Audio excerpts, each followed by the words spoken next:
Hello student, welcome to Cross Educare. Basically हम लोग NCERT solutions पे वर्क कर रहे हैं।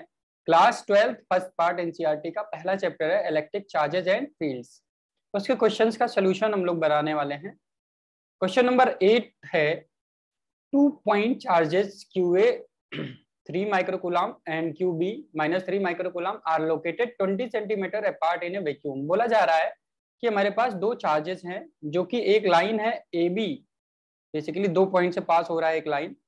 ये हमारे पास एक पॉइंट यहाँ पे है A है और यहाँ पे एक पॉइंट है बेटा B है ना। बोला AB हमारे पास दो पॉइंट्स हैं बेसिकली, है ना, जहां पे चार्जेस प्लेस्ड हैं।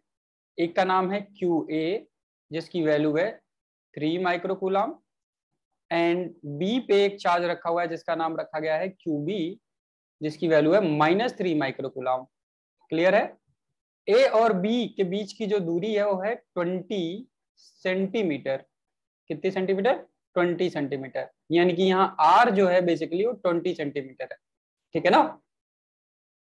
पहला सवाल है और बोला जा रहा है कि ये पूरा सिस्टम एयर बोल दो या वैक्यूम बोल दो, वैक्यूम में प्लेस्ड है। कहाँ पे प्लेस्ड है?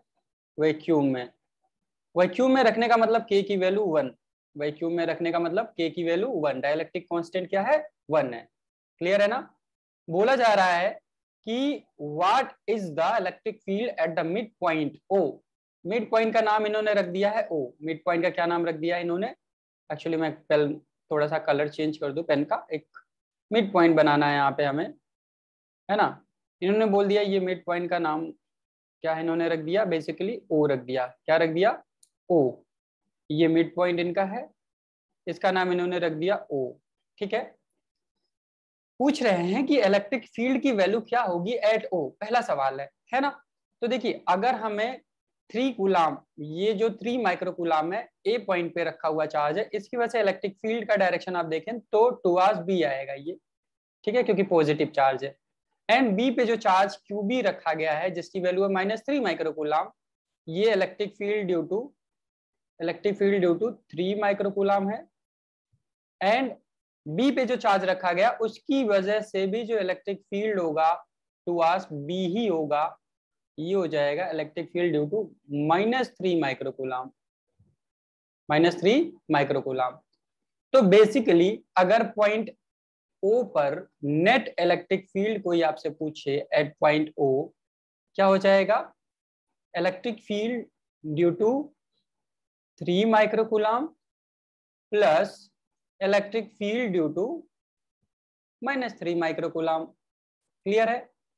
अगर आपने एक की वजह से वैल्यू निकाल ली तो दो उसी में 2 से मल्टीप्लाई कर सकते हैं। क्यों? क्योंकि मैग्नीट्यूड ऑफ चार्जेस क्या है? इक्वल है। आर की value for distance between A and O for both charges are equal, है ना। दोनों चार्जेस की वजह से जो डिस्टेंस है O और चार्जेस के बीच में वो क्या है? इक्वल है। ठीक है ना। तो इलेक्ट्रिक फील्ड का मैग्नीट्यूड ड्यू टू 3 माइक्रोकूलम जितना आएगा उतना ही आएगा हमारा इलेक्ट्रिक फील्ड का मैग्नीट्यूड ड्यू टू -3 माइक्रोकूलम। ये बात समझ में आ रहा है? क्लियर है बच्चों? ओके। सो अब आप यहां से कैलकुलेशन कर सकते हैं और कैलकुलेशन करिए। देखिए अगर मैं बात करूं A और O के बीच के बारे में कि कितना डिस्टेंस होगा, तो A और O के बीच का जो डिस्टेंस है बेटा यहां से यहां तक ये 10 सेंटीमीटर आएगा आपका। और सिमिलरली O और B के बीच का भी डिस्टेंस कितना आएगा? 10 सेंटीमीटर आएगा। क्यों? क्योंकि O मिड पॉइंट है AB का। ठीक है ना। समझ में आया इतना? चलिए अब आगे इसका कैलकुलेशन हम लोग कर लेते हैं। ठीक है। तो देख सकते हैं आप लोग 3 माइक्रोकूलम की वजह से इलेक्ट्रिक फील्ड की वैल्यू अगर हम लिखना चाहें तो हम लिखेंगे यहाँ पे 1/4 pi epsilon not Q by R square. तो 1/4 पाई एप्सिलॉन नॉट की वैल्यू 9 × 10⁹ इनटू Q की वैल्यू कितना है? 3 माइक्रोकूलम। 3 माइक्रोकूलम का मतलब ये माइक्रोकूलम अगर यहाँ पे 10⁻⁻6 होता है बेसिकली, है ना। और R की वैल्यू बेसिकली आप रख सकते हैं 10 × 10⁻⁻2 का होल स्क्वायर, एक चार्ज की वजह से।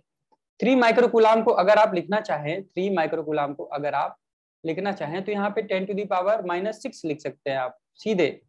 10⁻⁻6 लिख सकते हैं यहाँ पे आप 3 इंटू 10⁻⁻6 डायरेक्टली आप लिख सकते हैं। ठीक है, यानी कि इतना इलेक्ट्रिक फील्ड आएगा, इसका यूनिट हो जाएगा न्यूटन पर कूलम।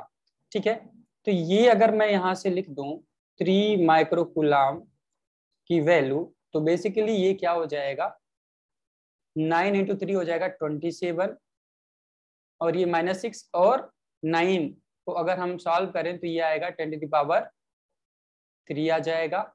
और नीचे देखिए जरा आप लोग, नीचे ये हो जाएगा आपका 100 इंटू 10⁻⁻4, है ना, ये आपका आएगा न्यूटन पर कूलम।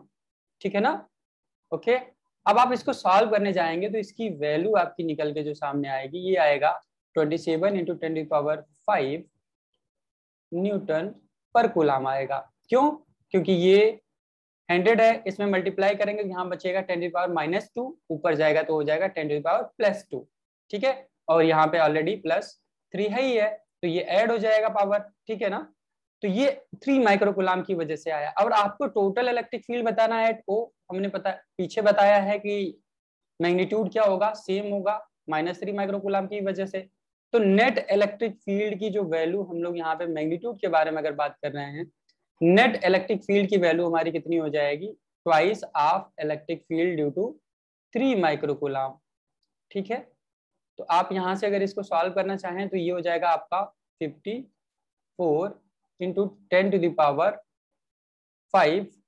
न्यूटन पर कूलम। ये आपका नेट इलेक्ट्रिक फील्ड आया है ना। तो ये आपका मैग्नीट्यूड के टर्म में आंसर हो गया। और अगर डायरेक्शन अगर आप इसको लिखना चाहें तो ये अगर मान लीजिए ए बी के डायरेक्शन में है ना, अगर इसको नेट इलेक्ट्रिक फील्ड एट ओ आप लिखना चाह रहे हो तो लिख दीजिए, ये आएगा आपका 54 इंटू 10⁵ न्यूटन पर coulomb along A to B। A to B ये इलेक्ट्रिक फील्ड का डायरेक्शन होगा, A to B, यानी कि जो यहाँ पे हमने पॉइंट्स बताए हैं A to B, ये नेट इलेक्ट्रिक फील्ड का डायरेक्शन होगा। ये आपका नेट इलेक्ट्रिक फील्ड का डायरेक्शन है बेसिकली। ठीक है ना, ओके। नेक्स्ट क्वेश्चन हम पढ़ना चाहेंगे, लिखा हुआ है if a negative test charge of magnitude. देखिए सबसे पहले इन्होंने दे दिया if a negative test charge of magnitude 1.5 into 10⁻⁻9 coulomb is placed at this point का मतलब at O, what is the force experience by the test charge. अगर O पे इन्होंने क्या बोला, अगर O पे इस पॉइंट पे आपने -1.5 इंटू 10⁻⁻9 कूलम का आपने अगर टेस्ट चार्ज रख दिया, तो बेसिकली इस टेस्ट चार्ज पे नेट फोर्स किधर फील होगा, कितना फील होगा। तो हमें पता है कि चार्ज अगर पॉजिटिव होता तो टुवर्ड्स E होता, नेट फोर्स E के डायरेक्शन में होता, लेकिन इन्होंने होशियारी क्या लगा दी कि माइनस चार्ज दे दिया, यानी कि माइनस चार्ज देने की वजह से जो इस चार्ज पे फोर्स लगेगा वो इस डायरेक्शन में लगेगा, A की तरफ लगेगा। ये फोर्स का डायरेक्शन हो गया। ये नेट फोर्स बोल दीजिए, एक्सटर्नल फोर्स या इलेक्ट्रोस्टैटिक फोर्स बोल दीजिए, ये FE हो गया नेट। ठीक है, ये डायरेक्शन आपका हो जाएगा अलोंग A वेक्टर, ये A पॉइंट OA की तरफ लगेगा आपका नेट फोर्स इस चार्ज पे। क्लियर है? तो चलिए इसको कैलकुलेट कर लेते हैं फटाफट।